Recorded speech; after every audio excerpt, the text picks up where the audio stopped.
or take the traditions and they pervert them and they make them things that they're not.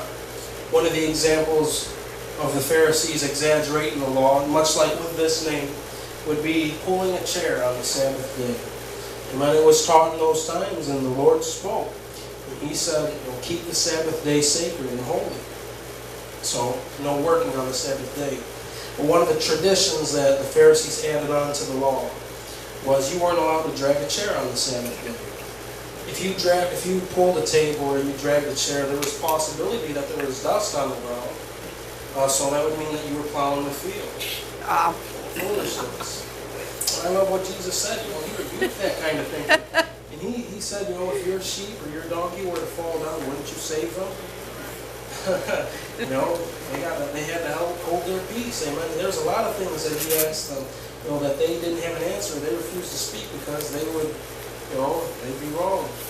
One of the greatest examples, or one of many great examples, everything to do with Jesus is wonderful. Amen.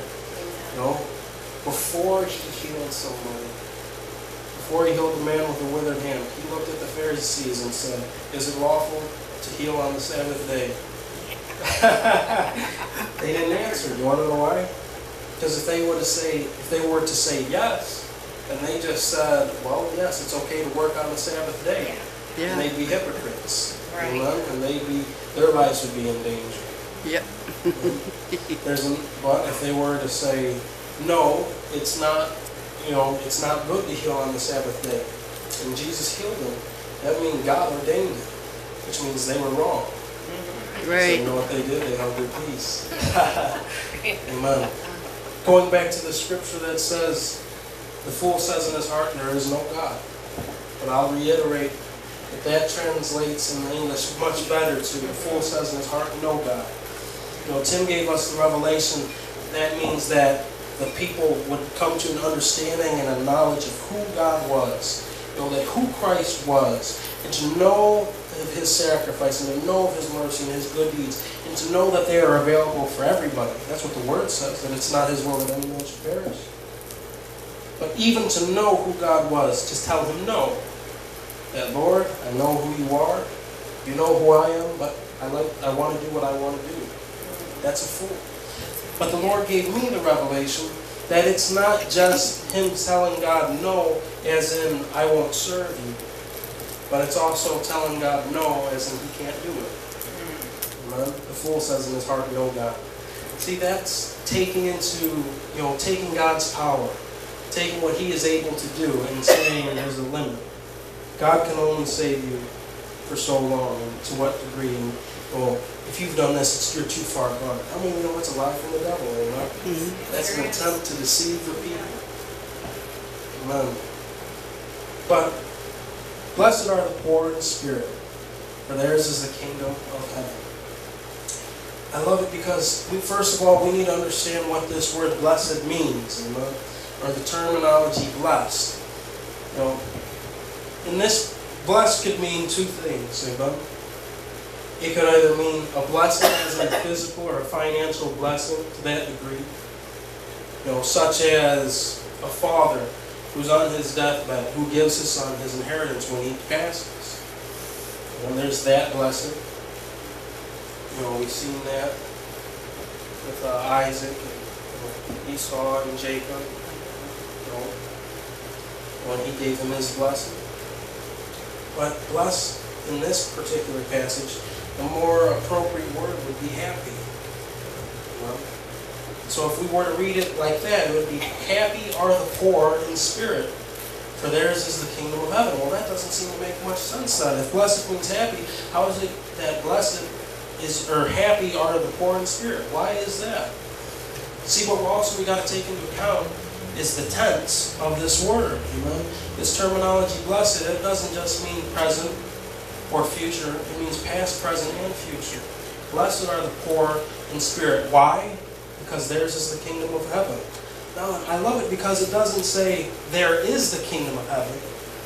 If you look closely, it says theirs is the kingdom of heaven, which means happy you will be because the kingdom of heaven is yours. And it's open to you.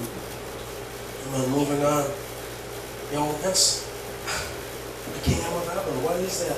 Jesus Christ said, I go away to prepare a place for you, that where I may be, you may be also.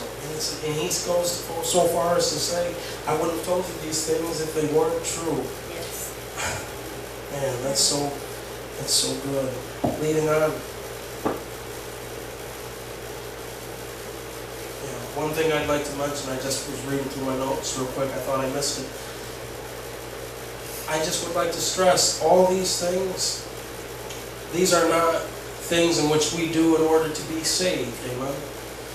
Everything that is spoken of in this particular chapter that we are reading echoes all throughout the gospel, throughout every testament, speaking about the blessings of God, what we are to inherit, that these indeed are the promises of God. And another thing that I'd like to stress is that these aren't what we must do in order to be saved. These are a byproduct of our salvation, amen? To where we can go to the widows and let Him comfort them. I'll read on. It says, blessed are they that mourn, for they shall be comforted. Amen? This byproduct of God is, when we get saved, our lives change. The way we think. I love the passage that says, when I was a child, I spoke as a child. I thought as a child, and I reasoned like a child. But as I became a man, or in your case, you became women, you reasoned as an adult. You spoke as an adult. You thought as an adult. You laid down childish things, where you can see somebody that's mourning and have compassion because you've been there. Amen? And you are the one that has the answer. And you could go to them and say, silver and gold I have not, but what I have I give to you. Amen? Amen. Amen. And that through our testimony, through our light of Christ, that Christ can be exposed, or they can be exposed to Christ, rather, that they can be saved. Amen? And that's, what greater gift is that than the salvation of Christ? Amen? Moving on. Blessed are they that mourn, for they shall be comforted. Do you know Christ mourned too? As in sad, or sadness? Well, let me see if I can pull this up real quick. It is in the passage of John, chapter 11, starting in the 30th verse. Don't need to turn there if you don't want to, I'll read it to you. It says, now Jesus was not yet come into the town, but was at place where Martha met him. The Jews then were with her in the house, and comforted her when they saw Mary, that she rose up hastily and went out, followed her, saying, she goeth unto the grave to weep there. Then Mary was come when Jesus was, and saw him. She fell down at his feet, saying unto the Lord, if you had been here, my brother would have not died. When Jesus therefore saw her weeping, and the Jews also weeping, which came with her, he groaned in his spirit, and he was troubled. Sorry. What's that? John. John chapter 11, verse 30, or going down. But it says that in his spirit he was troubled, meaning he was greatly moved with compassion. I'll read it again. It says, when Jesus therefore saw her weeping, and the Jews also weeping, which came with her, he groaned in his spirit and was troubled, and said, where have ye laid him? And they said unto him, Lord, come and see. Jesus wept. And he had compassion. My thinking was, the Lord knew that he was able to raise him. So why was it that he was crying? We'd think that if we came and we had the answer, that we'd be able, to say, hey, everybody, calm down, watch this, watch what the Lord's about to do. He did know that. He was Christ. He knew that he had the ability to raise him up. So why was it that he was weeping? And that the scripture would be fulfilled. To mourn with those that mourn. I was just going to say, he felt bad for them. Yeah. But exactly. He's seen their hearts cry. He's seen their compassion, that their sadness. And he felt bad that they felt bad. Going back to the love of Christ, and the compassion that he has on us as people.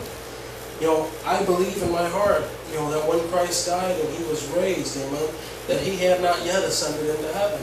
Because we know from the Old Testament, the New Testament was fulfilled in the Old, and we can reflect back on the Old Testament to see what took place when Jesus